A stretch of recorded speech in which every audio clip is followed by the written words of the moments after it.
When you start playing a competitive game, you have a choice. You can either go the path of the loser, or you can go the path of a winner. The difference between the two is just the mindset. Before you become skeptical, I want you to think about something. Pick any other game, or even a real sport, and think of the great players there. The top players, I'm not talking about the average professional player.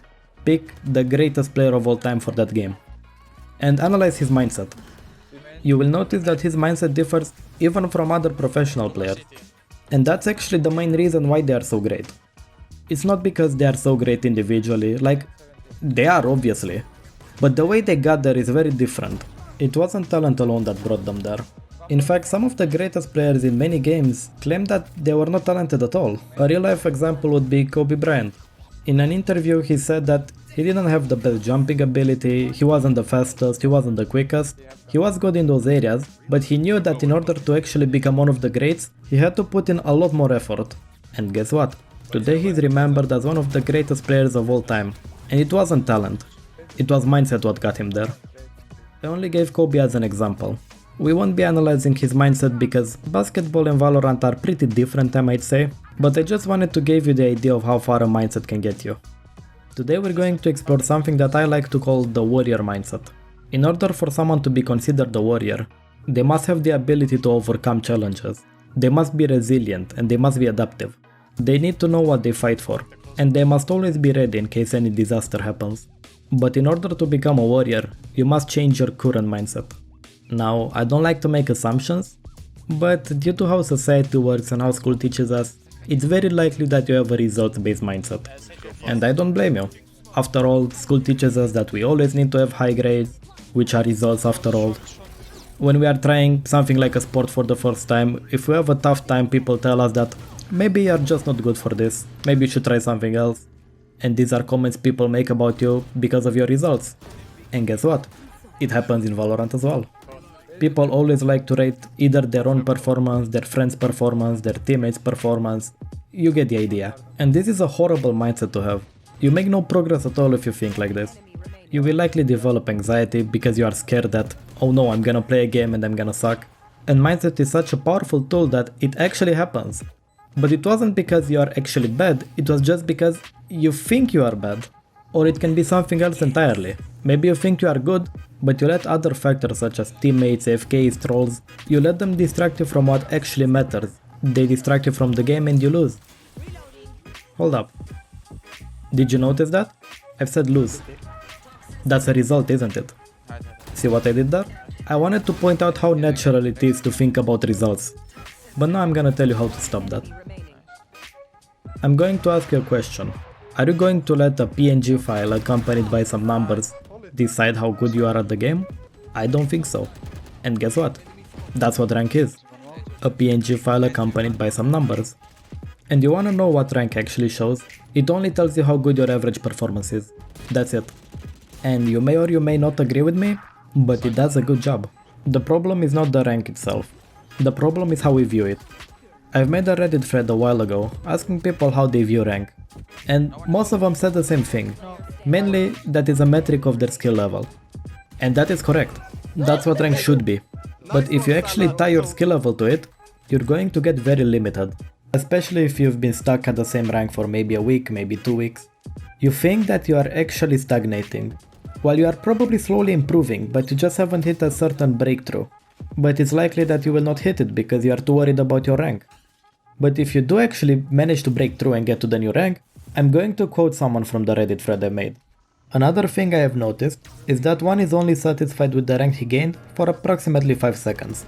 I am pretty sure that some of you feel that to a deep level. It's likely that we've all been there at one point. And guess what? After the dopamine fades away, we start to lose motivation. That's because we had the wrong goal all along. Instead of focusing on rank, we should have focused on getting better. You cannot gain ranks overnight over and over again. But you can get small improvements every single day. After you realize that, and you truly believe it, you are ready to adopt the warrior mindset. Okay, enough nonsense. What is the warrior mindset? I know this will sound contradictory, but please bear with me. You need to always search for a way to win the game. But you shouldn't care about actually winning the game. Yeah, I know, that's pretty confusing. You need to think of it like this. It's not about the end result, it's about the process. Basically, you are going to a competition for the fight, not for the trophy. You just want to gain experience. If you approach the game this way, things become a lot different. You will not sit there and argue with your teammate for some godforsaken reason. Instead, you will sit there thinking of ways that will bring you the victory. Again, it's not about actually winning, it's about putting the effort to win. Because if you do so constantly, you will start seeing mistakes in your gameplay a lot more often. And because you put so much effort on actually trying to win, you start to fix these mistakes. Directly or unconsciously, that's up to you. But the idea is that the thing that's holding you back will surface itself and you can fix it a lot easier this way. Now you might say that some games are strictly unwinnable. And you are right. But you should not care about that. Professional players also lose games. Do you think they sit there and dwell on them? No, they think about things they could have done better. And this brings me to my next point. Accountability and responsibility. This is the most important element of the warrior mindset. Whatever happens, take responsibility, even if it wasn't your fault. If you do this, you will feel like you have a lot more control over your games. And at the same time, you will be less focused on your teammates, which means that you will improve yourself faster. I'm going to give you a quote, and I want you to have it in the back of your mind every time you play from now on. What action can I take now so I can increase the chances to win the round? It's likely that at first, while you're just getting used to the mindset, you will have no idea, especially if you are a newer player. But as you exercise and practice this mindset a lot more, things will become a lot easier and you will also improve faster. I want you to keep in mind something very important though. If you make a mistake, maybe just a simple whiff or something horrible, do not beat yourself down to a pulp. Do not say that you suck, that you'll never be good, because that will really mess up your mindset. What you can do instead is say that you are not good enough yet.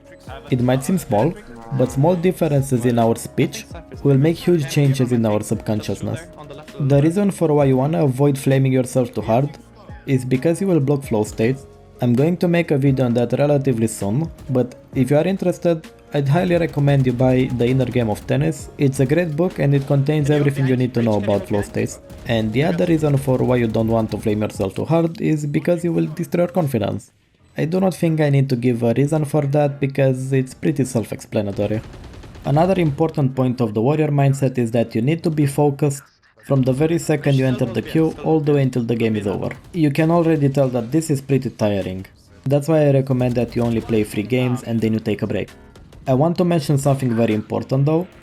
When you are adopting this mindset, you will not be able to uphold it for more than 1, maybe 2 games at most, because it's incredibly hard to adopt it. But if you manage to do at least 1 game per day, in a week it will start to become a lot easier, and in a month or 2 it might become automatic. It might even be a good idea to schedule your games if you want to take it to the next level. The last point I want to make is that you want to be your ideal self. What do I mean is that how would you want to be remembered? Do you want to be known as the guy that always flames his teammates? Or maybe he doesn't really flame his teammates, but he backsits, or maybe he gives up after 4 rounds. Maybe someone that tilts easily and he loses focus because of that, or maybe even FFs, which is even worse. Or do you want to be remembered as someone extremely resilient that always plays his best and is extremely consistent because of that? If you choose to be resilient, you need to understand that it's not easy, and it takes months, maybe even years to build this mindset up. But if you truly want to do something, you will eventually get it. Whether you become a warrior or not, it's up to you.